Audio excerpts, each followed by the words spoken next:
Salve, salve galera, graça e paz, tudo bem com vocês? Espero que sim. Enfim, hoje estou aqui para falar um pouquinho a respeito de outro assunto. Enfim, hoje vou falar um pouquinho a respeito do sofrimento cristão. A perspectiva do sofrimento cristão correto que nós devemos ter, né? Enfim, 1 Pedro vai falar um pouquinho de que o sofrimento, né, e de que nós devemos se alegrar por participar do sofrimento de Cristo. Olha que loucura! Sim, cristão, você tem que ficar alegre por participar do sofrimento. Que coisa contraditória nos dias de hoje, não é mesmo? Muito contraditória, mas eu vou ler para vocês e para mim mesmo também, né? Enfim, na carta, em 1 Pedro 4:12, ele fala: Amados, não se surpreendam com as provações de fogo ardente pelas quais estão passando, como se algo estranho lhes estivesse acontecendo. Pelo contrário, alegrem-se muito, pois essas provações os tornam participantes do sofrimento de Cristo, a fim que tenham a maravilhosa alegria de ver sua glória quando ela for revelada. Olha que interessante, ele fala a primeira coisa que nós não devemos nos surpreender quando passarmos por sofrimento, né?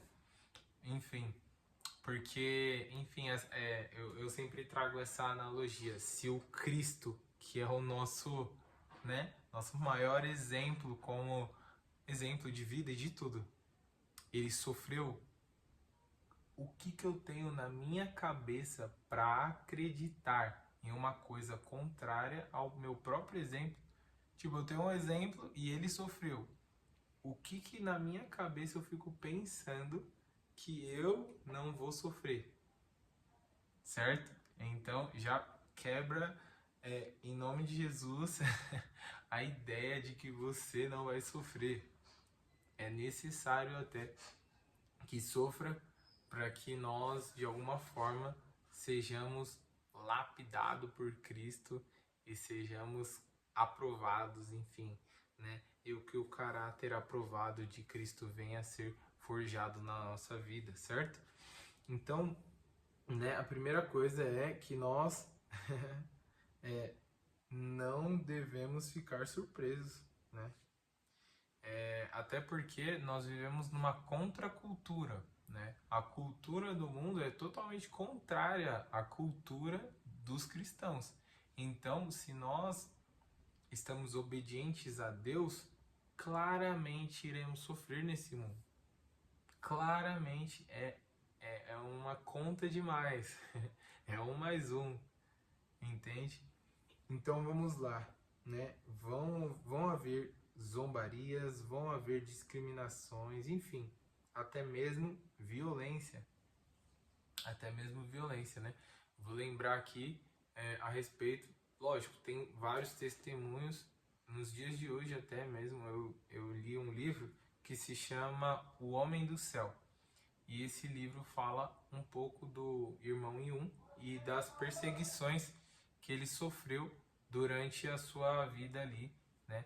Aí é um livro literalmente de testemunho. Quem quiser, leia porque é muito bom. É um livro de muita edificação e para que você, de alguma forma, assim como eu saí ali daquele lugar meio de, nossa, sei lá, você começa a ver que né, pessoas passaram por coisas realmente tipo muito perigosas, muito, sei lá, edificou muito minha fé, porque as coisas que falam ali naquele livro são sofrimentos extremos, sofrimentos dos quais eu nunca imaginei que um cristão passaria. Mas enfim, vamos aqui para a palavra que também tem, né, aqui em Atos vai falar, né, em Atos capítulo 5, é isso? Em Atos dos Apóstolos, capítulo 5, eu acredito. Vamos lá. Isso mesmo, capítulo 5. Eles vão ali estar presos. vão ser presos pelo nome de Jesus, certo? Mas não só presos, são açoitados, enfim. E aqui, olha que interessante, no versículo 40, né? Numa parte aqui, ele fala: chamaram os apóstolos e mandaram açoitá-los.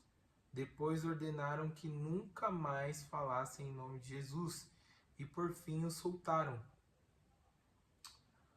Quando os apóstolos saíram da reunião do conselho, estavam alegres porque Deus os havia considerado dignos de sofrer humilhação pelo nome de Jesus. E todos os dias no templo e de casa em casa continuavam a ensinar e a anunciar que Jesus Cristo é o Cristo. Jesus é o Cristo. Enfim, olha essa perspectiva. E lógico, o que eu estou falando aqui é uma coisa espiritual, porque ninguém em plena consciência natural, enfim, vai ficar feliz por sofrer danos físicos. É só uma consciência espiritual mesmo, uma convicção interna que pode fazer uma pessoa se alegrar em sofrer pelo nome de Jesus Cristo. O nosso cristianismo aqui no Brasil, eu acredito sim, em geral mesmo, ele é muito suave, ele não passa por perseguições nesse sentido, né? É uma perseguição muito mais nesse sentido mental do que física, né? Física no sentido de apanhar mesmo, é uma perseguição mais intelectual, enfim, do que propriamente física. Então, muitas das vezes estamos acomodados e, né, enfim, começamos a reclamar de coisas nada a ver, nada a ver. Sabe, imagine você vivendo essa vida de sofrimento pelo nome de Jesus. O que dentro da igreja, qual injustiça dentro da igreja vai te parar? Vivendo esse nível de se alegrar por apanhar, por pregar a palavra e falar do nome de Jesus. É esse nível de cristianismo, o puro. Eu estar feliz por apanhar, por falar no nome de Jesus. E é engraçado que eles continuam, eles apanham e continuam. Porque antes, no verso, né, ali, no verso, no capítulo 5 ainda, deixa eu ver qual verso que é, eles falam isso. Ai, ai, maravilhoso isso. Isso é maravilhoso. Quer ver?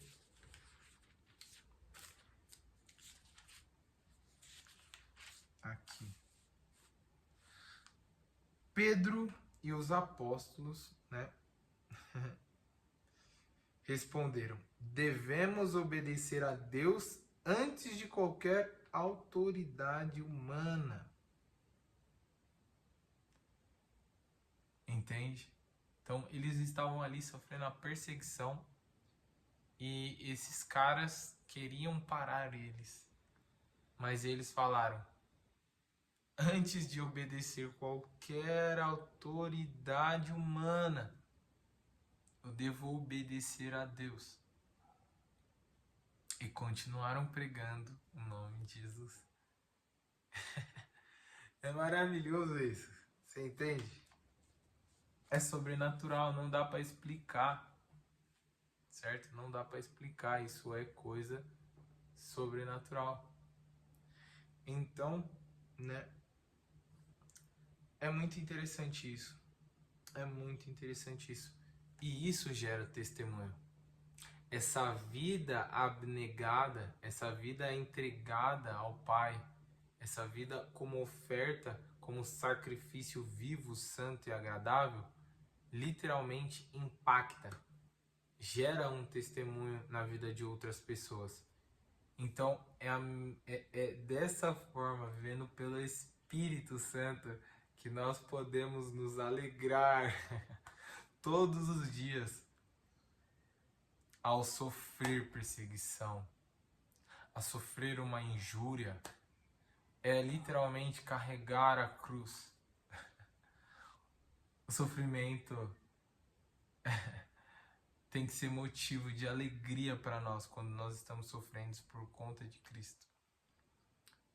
Então é isso, tenha Ele como exemplo, tenha Jesus como exemplo, e Ele sofreu. Quando ele eu vou trazer outra passagem, quando Ele estava na cruz. E na cruz, Ele estava ali sofrendo fisicamente.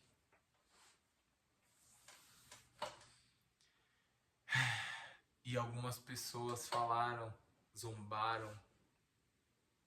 Imagine você sofrendo na carne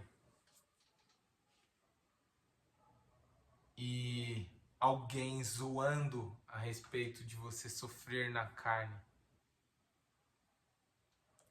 Você conseguiria falar a mesma coisa que Jesus falou? Ele falou: Pai, perdoa-os, pois eles não sabem o que fazem. Aí a pergunta é: qual o nível espiritual que você se encontra no momento para poder declarar essa realidade? Porque isso é uma realidade mesmo. Os olhos de Jesus sempre estão abertos para o mundo espiritual, e aquelas pessoas naquele momento realmente não sabiam o que estavam fazendo. São pessoas que estavam ignorantes a respeito do Filho de Deus. Então, olha os olhos espirituais bem abertos, bem aguçados. Então é isso, amados e amadas que acompanham aqui. Que de alguma forma essa palavra possa chegar ao encontro de vocês e possa abençoar a vida de vocês, e que de fato nós possamos nos alegrar em meio aos sofrimentos. É isso, galera. Fica com Deus. Se essa palavra te abençoou, por favor, comenta, curte, compartilha com os amigos, para que nós possamos de alguma forma espalhar e, enfim, o Evangelho. Amém? Estamos juntos, fiquem com Deus. É nóis.